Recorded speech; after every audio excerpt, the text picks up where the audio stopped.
मैं सुरेश यादव और वो मेरी जिंदगी की सबसे खौफनाक रात थी। मेरा नाम सुरेश यादव है, उम्र 38 साल।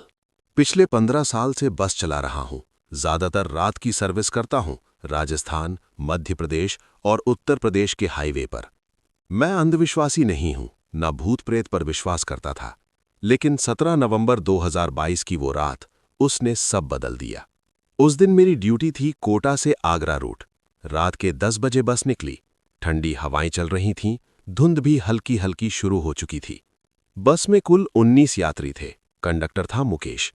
सब कुछ सामान्य था, लेकिन रात 1:20 के आसपास, जैसे ही हम एक सुनसान जंगल वाले हिस्से में पहुंचे, तभी कुछ अजीब हुआ। पहली अजीब बात, हाईवे पर अचानक बहुत घनी धुंध छा गई, इतनी कि 5 मीटर आगे भी कुछ साफ नहीं दिख रहा था। मैंने स्पीड कम कर दी।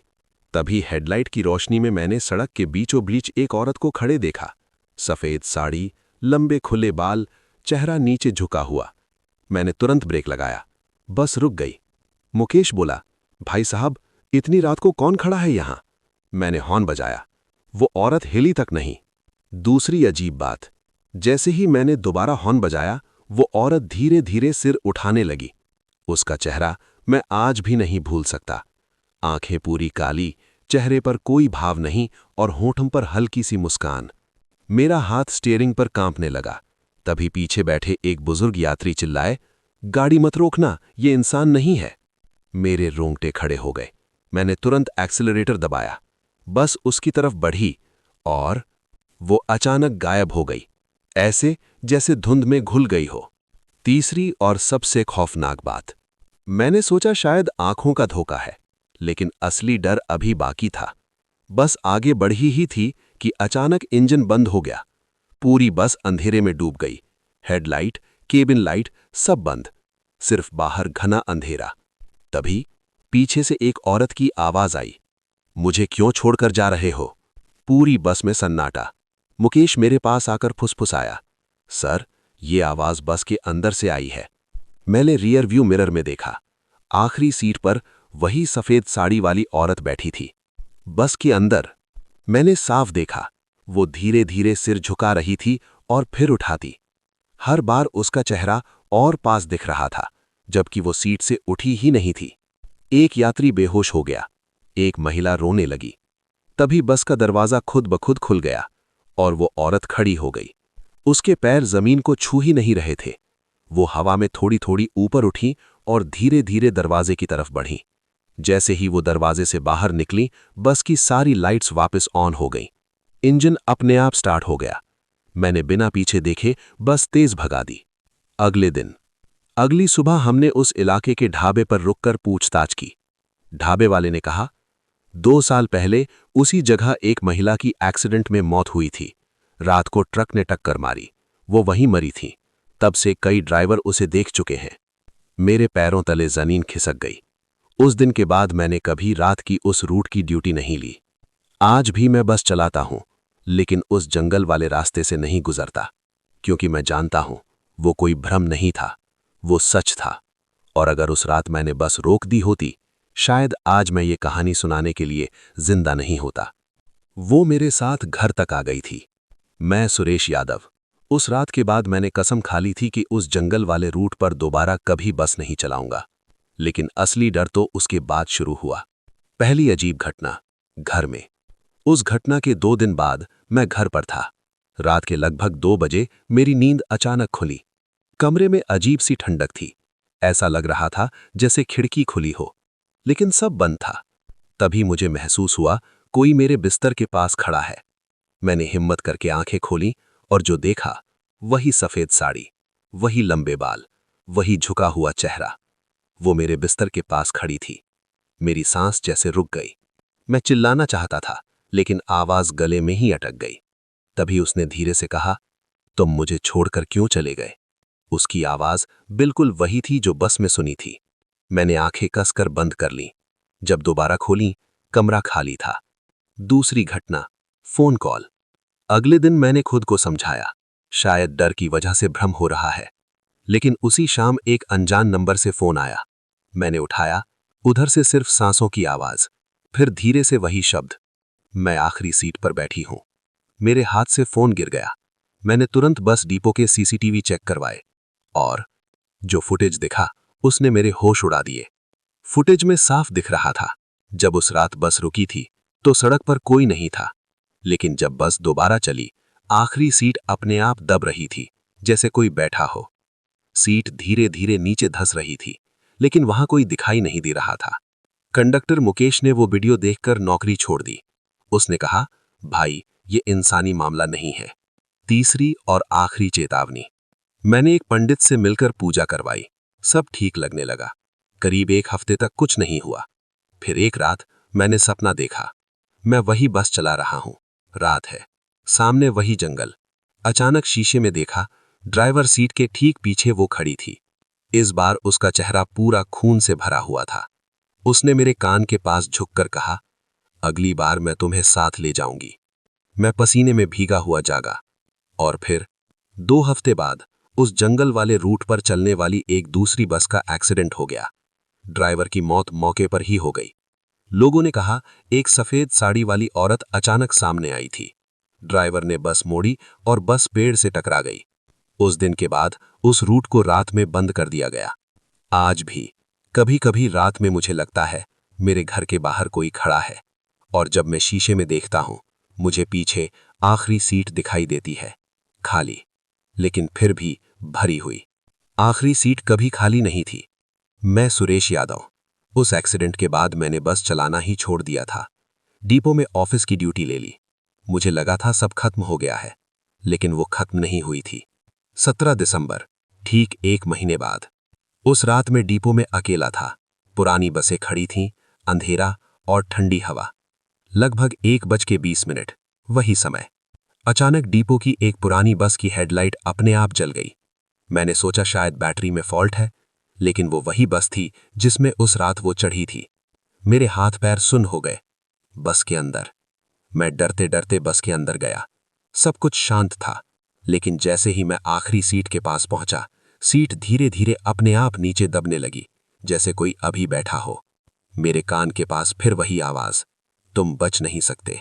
मैं पीछे मुड़ा, कोई नहीं, लेकिन बस का दरवाजा अपने आप बंद हो गया। असली सच्चाई। अचानक बस का रेडियो अपने आप ऑन हुआ और उसमें से एक पुरानी खबर की रिकॉर्डिंग चलने लगी। 2 साल पहले इसी हाईवे पर एक महिला की बस से टक्कर में मौत। मैं सन्न रह गया। बस से टक्कर? हमें तो बताया गया था कि ट्रक से एक्सीडेंट हुआ था। मैंने पुराने रिकॉर्ड निकलवाए, और जो पता चला वो सुनकर मेरी रूह कांप गई।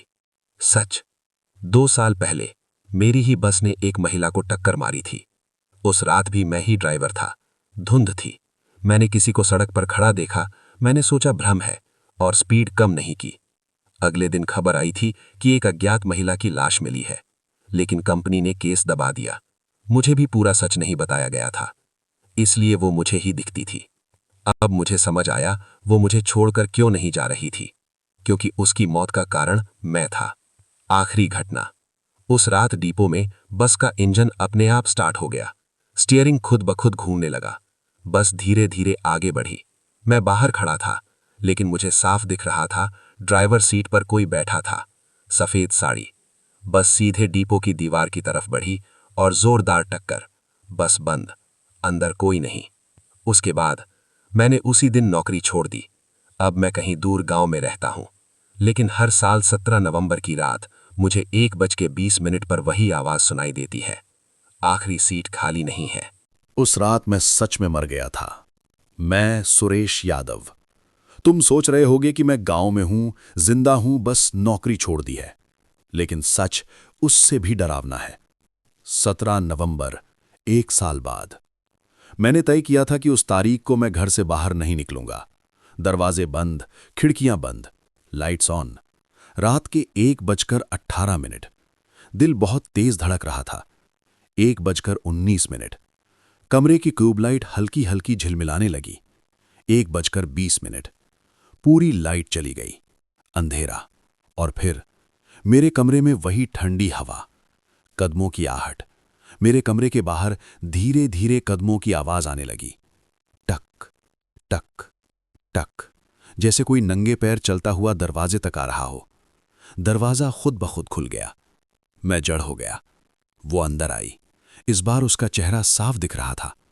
आंखें काली नहीं थीं, वो खाली थीं, जैसे अंदर कुछ है ही नहीं। उसके माथे पर वही चोट का निशान जो एक्सीडेंट की रिपोर्ट में लिखा था। उसने क्या कहा? वो मेरे बिल्कुल सामने आकर खड़ी हो गई और पहली बार उसने गुस्से में कहा, तुमने मुझे देखा था, फिर भी बस नहीं रोकी। मेरे दिमाग में वो पुरानी रात फ्लैश होने लगी। हाँ, मैंने देखा था। मैंने सोचा था कोई पागल होगी, हट जाएगी। मैंने ब्रेक नहीं लगाया और अगले दिन खबर आई थी। मैंने कभी खुद को दोष नहीं दिया, लेकिन वो नहीं भूली थी। आखिरी सफर। अचानक मुझे लगा जैसे जमीन खिसक गई। मैं अपने कमरे में नहीं था, मैं फिर उसी बस में था, ड्राइवर सीट पर। सामने वही जंगल, पीछे आखिरी सीट पर वो बैठी थी। उसने कहा, अब तुम्हारी बारी है। बस अपने आप तेज चलने लगी। मैं ब्रेक दबा रहा था, काम नहीं कर रहे थे। स्पीड 80, 90, 100। सामने एक बड़ा पेड़। मैं चिल्लाया और जोरदार टक्कर। सच। अगली सुबह गांव वालों ने मेरे कमरे में मुझे मृत पाया।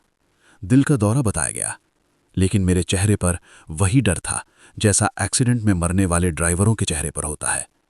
और अब तुम सोच रहे होगे, अगर मैं मर गया तो ये कहानी कौन सुना रहा है? मैं भी नहीं जानता। बस इतना जानता हूं, हर साल 17 नवंबर की रात उस जंगल वाले हाईवे पर एक बस दिखती है। ड्राइवर सीट पर मैं, आखिरी सीट पर वो। अगर कभी तुम रात 1:20 पर सुनसान सड़क पर बस देखो तो उसमें मत चढ़ना, क्योंकि आखिरी सीट आज भी खाली नहीं है। ठीक है, तुमने फिर पार्ट कहा है तो समझ लो कहानी अभी खत्म नहीं हुई। पार्ट 5। हम दोनों अब रास्ता ढूंढ रहे हैं। मैंने तुम्हें बताया था, उस रात के बाद लोग कहते हैं कि उस जंगल वाले हाईवे पर एक बस दिखती है। ड्राइवर सीट पर मैं, आखिरी सीट पर वो। लेकिन सच इससे भी ज्यादा भयानक है। मलबे के बाद पहली मुलाकात। जब मेरी आंख खुली, मैंने खुद को उसी बस की ड्राइवर सीट पर बैठा पाया। न दर्द, न सांसों की आवाज, बस अजीब सी खामोशी। पीछे से धीमी आवाज आई, अब समझ आया दर्द कैसा होता है। मैंने शीशे में देखा, वो बैठी थी, लेकिन इस बार उसके चेहरे पर गुस्सा नहीं था, सिर्फ खालीपन। वही सड़क, बार बार। बस अपने आप उसी जंगल वाले रास्ते पर घूमती रहती है। हर साल, हर महीने, कभी कभी हर रात। घड़ी हमेशा 1:20 पर अटक जाती है। हम उसी जगह पहुंचते हैं जहां मैंने उसे टक्कर मारी थी। बस रुकती है, वो उतरती है, सड़क के बीचों बीच खड़ी हो जाती है और सामने से एक और बस आती है। हर बार कोई नया ड्राइवर। अगर वो ब्रेक लगा दे तो हम कुछ देर के लिए गायब हो जाते हैं, लेकिन अगर वो स्पीड कम न करे तो इतिहास दोहराया जाता है। हमने कितनों को देखा है, कुछ ड्राइवर बच गए, कुछ नहीं। जो नहीं बचे, कभी कभी वो भी हमारे साथ बस में दिखाई देते हैं। पीछे की सीटें धीरे धीरे भर रही हैं, और यही सबसे बड़ा डर है, उसका सच। एक रात मैंने उससे पूछा, तुम मुझे क्यों नहीं छोड़ देती? वो बोली, मैं यहां फंसी हूं। जब तक कोई सच में पछतावा नहीं समझेगा, ये रास्ता खत्म नहीं होगा। मैंने पूछा, तो हम क्या हैं? वो धीरे से बोली, हम चेतावनी हैं। लेकिन अब कुछ बदल रहा है। पिछले महीने हमारी बस उसी जगह रुकी, लेकिन सामने से कोई बस नहीं आई। सड़क खाली थी, जंगल में अजीब सन्नाटा था, और अचानक दूर से बच्चों की हंसी सुनाई दी। वो पहली बार डरी। मैंने पूछा, ये क्या है? उसने फुसफुसाया, अब कोई और आ गया है। अब हम अकेले नहीं हैं। पिछली 3 रातों से जब भी बस रुकती है, आखिरी सीट के पीछे एक और परछाई दिखती है, लंबी, टेढ़ी, काली। वो हम दोनों को देखती रहती है। वो महिला भी अब बेचैन है। उसने कल मुझसे कहा, अगर ये यहां टिक गया तो ये रास्ता कभी खत्म नहीं होगा। अगर तुम ये पढ़ रहे हो और कभी रात में सुनसान सड़क पर अचानक घनी धुंध छा जाए और तुम्हें लगे कि सड़क के बीच कोई खड़ा है, तो स्पीड कम करना, क्योंकि अब सिर्फ एक नहीं, 3 परछाइयां उस रास्ते पर हैं, और आखिरी सीट शायद तुम्हारे लिए खाली रखी गई है। ठीक है, अब जो मैं बताने जा रहा हूं वो इस पूरी कहानी का सबसे डरावना मोड़ है। पार्ट 6। तीसरी परछाई कौन थी? मैं सुरेश यादव। अब मैं जिंदा नहीं हूं, लेकिन मैं मिटा भी नहीं हूं। हर रात 1:20 पर वही जंगल, वही मोड़, और अब बस में 3 परछाइयां। तीसरी मौजूदगी। पहले सिर्फ मैं और वो महिला थे, लेकिन अब आखिरी सीट के पीछे एक लंबी टेढ़ी काली आकृति खड़ी रहती है। उसका कोई चेहरा नहीं, कोई आंख नहीं, लेकिन उसकी मौजूदगी सांस रोक देती है। जब वो आती है, बस के शीशे अपने आप दरकने लगते हैं, इंजन की आवाज भारी हो जाती है और हवा में सड़ी हुई मिट्टी की गंध भर जाती है। महिला का डर। मैंने पहली बार उसे डरते हुए देखा। मैंने पूछा, तुम तो इस रास्ते की आत्मा हो, फिर तुम क्यों डर रही हो? उसने बहुत धीमे कहा, ये इस रास्ते की नहीं है, ये हादसों की भूख है। मैं समझ नहीं पाया। सच का खुलासा। कुछ रात बाद हमारी बस रुकी। सामने से एक बाइक आ रही थी। एक लड़का हेलमेट पहने। उसने हमें देखा, ब्रेक लगाया। वो बच गया, लेकिन जैसे ही वो पास से गुजरा, तीसरी परछाई अचानक सड़क के बीच फैल गई। बाइक फिसली, लड़का गिरा, उसका सिर पत्थर से टकराया। वो वहीं खत्म। हम दोनों बस के अंदर से देखते रह गए। महिला चीखी, ये ऐसे आत्माएं बनाता है। तभी मैंने देखा, उस लड़के की हल्की धुंध जैसी आकृति सड़क से उठी और बस की तरफ खींचती चली आई। अब बस में एक और सीट भर गई थी। असली श्राप।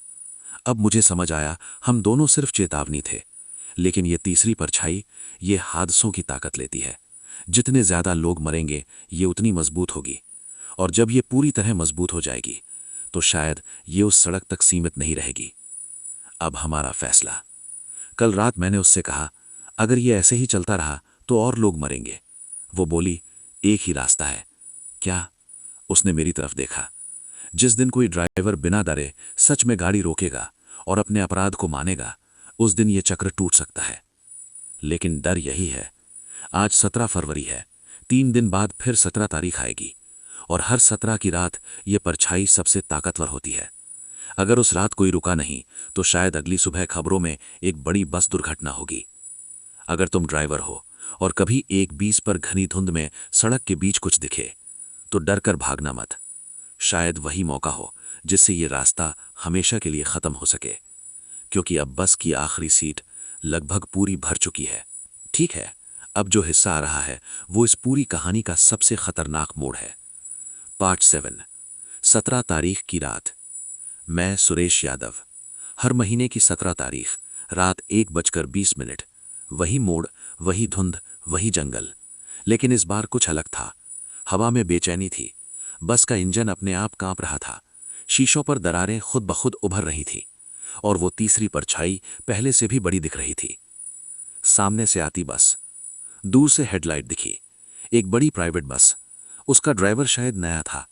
मैं उसके चेहरे के डर को साफ देख पा रहा था। सफेद साड़ी वाली औरत सड़क के बीच खड़ी हो गई। तीसरी परछाई उसके पीछे फैलने लगी। बस तेजी से करीब आ रही थी। 80, 90, 100। इस बार कुछ अलग हुआ। आखिरी सेकंड पर ड्राइवर ने ब्रेक लगा दिया। टायर चीखे। बस रुक गई। पूरा जंगल जैसे एक पल के लिए शांत हो गया। वो ड्राइवर दरवाजा खोलकर नीचे उतरा।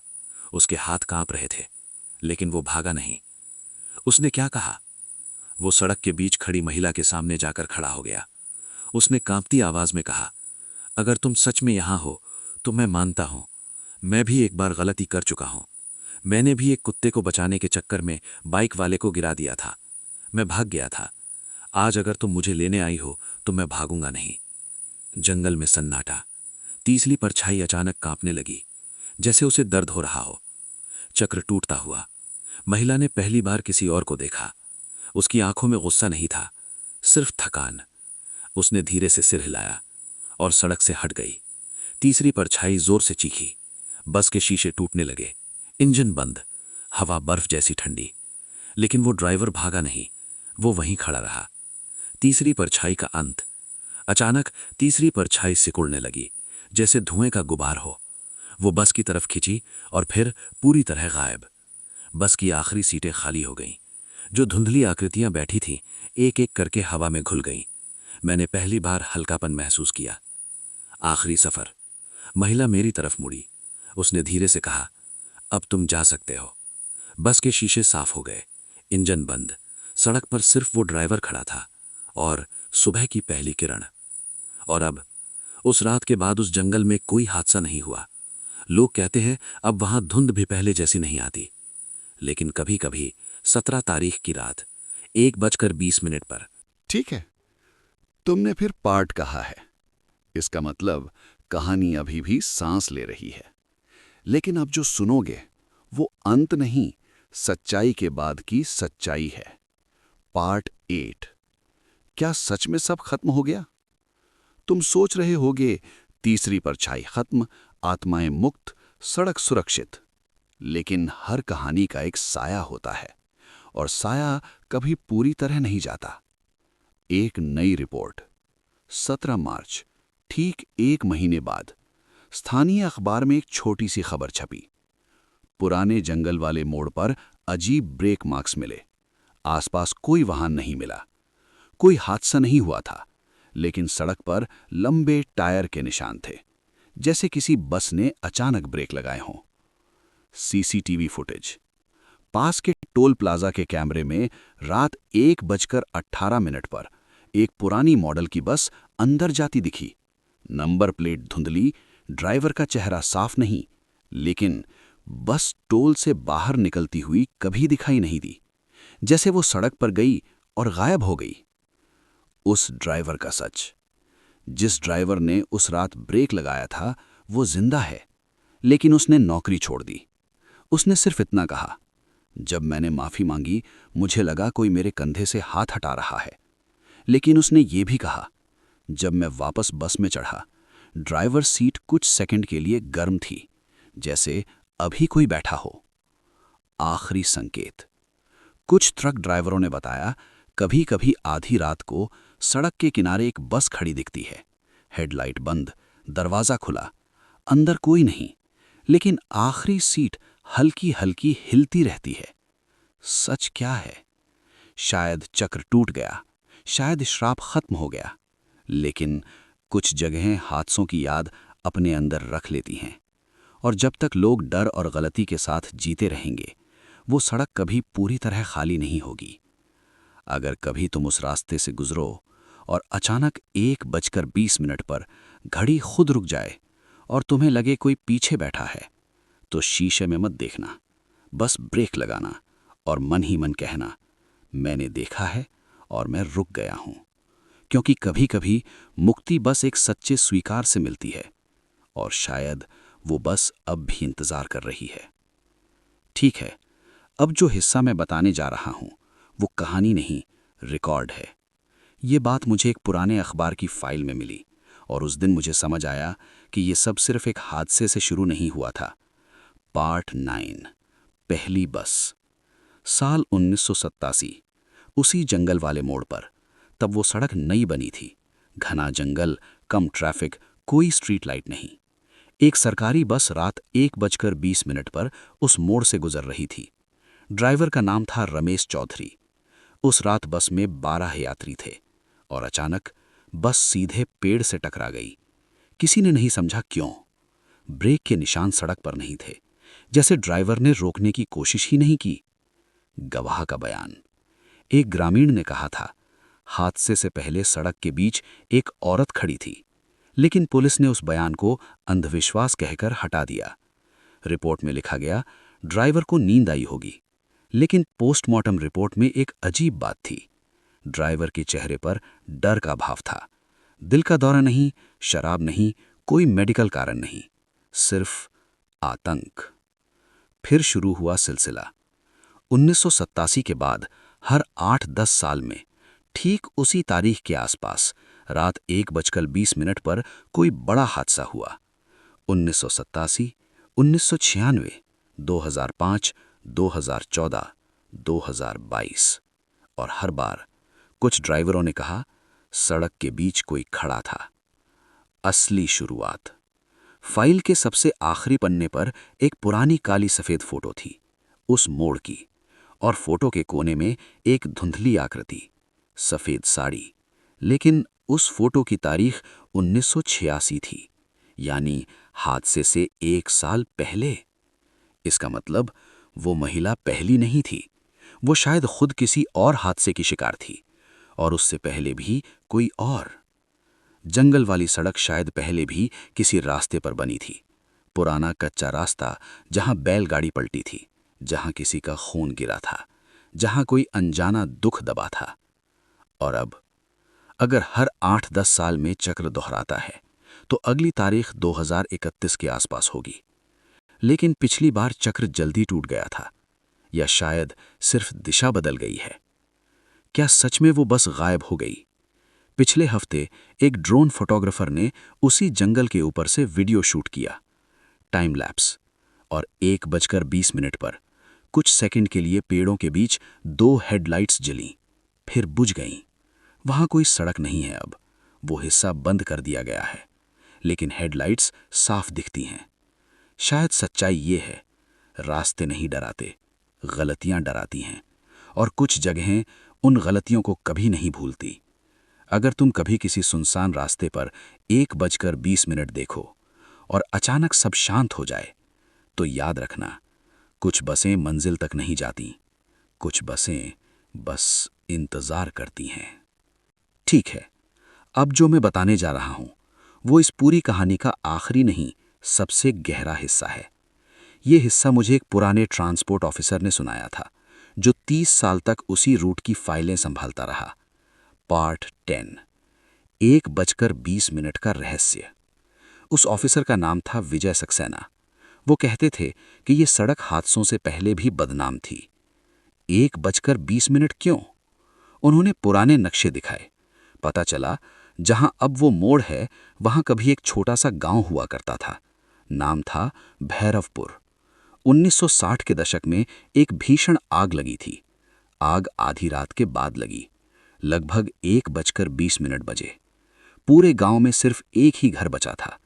उस घर में एक औरत जिंदा बची, उसका परिवार जलकर मर गया। लोग कहते हैं वो औरत कई दिनों तक उसी जली हुई जमीन पर बैठी रही, फिर एक दिन गायब हो गई। फिर सड़क बनी। सालों बाद वहां हाईवे बना। जली हुई जमीन के ऊपर डामर बिछा दिया गया। कोई मंदिर नहीं बना, कोई स्मारक नहीं, बस सड़क। क्या वो वही थी? कोई पक्का सबूत नहीं, लेकिन 1986 की फोटो में जो सफेद साड़ी वाली आकृति थी, वो फोटो उस मोड़ के ठीक उसी हिस्से की थी जहां कभी भैरवपुर का आखिरी घर था। 2 तरह की आत्माएं। विजय सक्सेना ने कहा, कुछ आत्माएं बदला लेती हैं, कुछ सिर्फ चाहती हैं कि उन्हें याद रखा जाए। शायद वो औरत बदला नहीं चाहती थी, शायद वो चाहती थी कि कोई रुके, कोई देखे, कोई माने कि यहां कभी जिंदगी थी। लेकिन तीसरी परछाई? उन्होंने एक और बात कही, जहां दर्द जमा होता है वहां कुछ और भी खिंचाता है। वो तीसरी परछाई शायद उसी जमा हुए दुख की परछाई थी, हादसों से ताकत लेने वाली। अब उस सड़क के हिस्से पर छोटा सा पत्थर लगा है। लोग उसे पुराना मोड़ कहते हैं।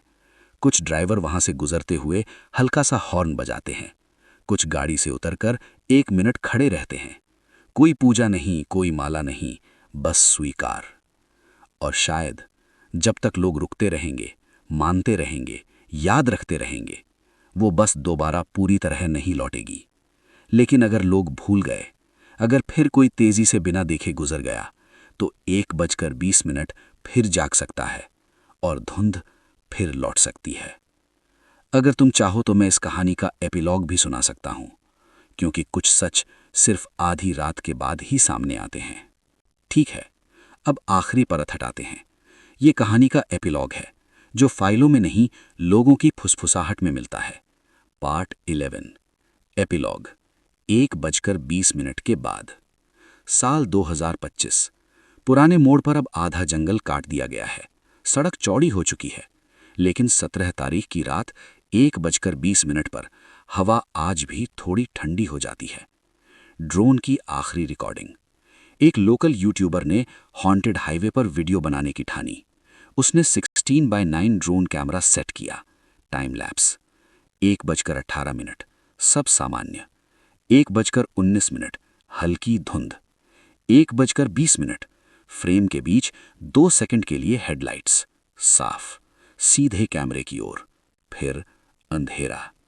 ड्रोन की बैटरी 62% से अचानक 0% हो गई। फुटेज वहीं कट। नया पत्थर। गांव वालों ने अब वहां एक छोटा सा पत्थर लगा दिया है। उस पर बस इतना लिखा है, धीरे चलें, यहां यादें हैं। कुछ ड्राइवर रुककर हॉर्न बजाते हैं। कुछ गाड़ी से उतरकर 1 मिनट खड़े रहते हैं। कोई पूजा नहीं, कोई माला नहीं, बस स्वीकार। और आखिरी गवाही, एक ट्रक ड्राइवर ने बताया, मैंने 1:20 पर घड़ी देखी, सामने धुंध में कुछ था। मैंने ब्रेक लगाया, नीचे उतरा, कुछ नहीं था, लेकिन वापस सीट पर बैठा तो लगा जैसे अभी कोई उठकर गया हो। उसने कहा, डर नहीं लगा, बस अजीब सा सन्नाटा। क्या सच में मुक्ति मिली? अगर वो औरत सिर्फ याद चाहती थी तो शायद अब उसे मिल रही है। अगर वो चेतावनी थी तो लोग अब सुन रहे हैं। और अगर तीसरी परछाई दुख से बनी थी तो शायद दुख कम होने से वो भी कमजोर है। लेकिन कभी कभी बारिश की रातों में जब सड़क पर पानी चमकता है, दूर से एक पुरानी बस की परछाई दिखती है। ड्राइवर सीट खाली, आखिरी सीट भी खाली, बस कुछ सेकंड के लिए, फिर गायब।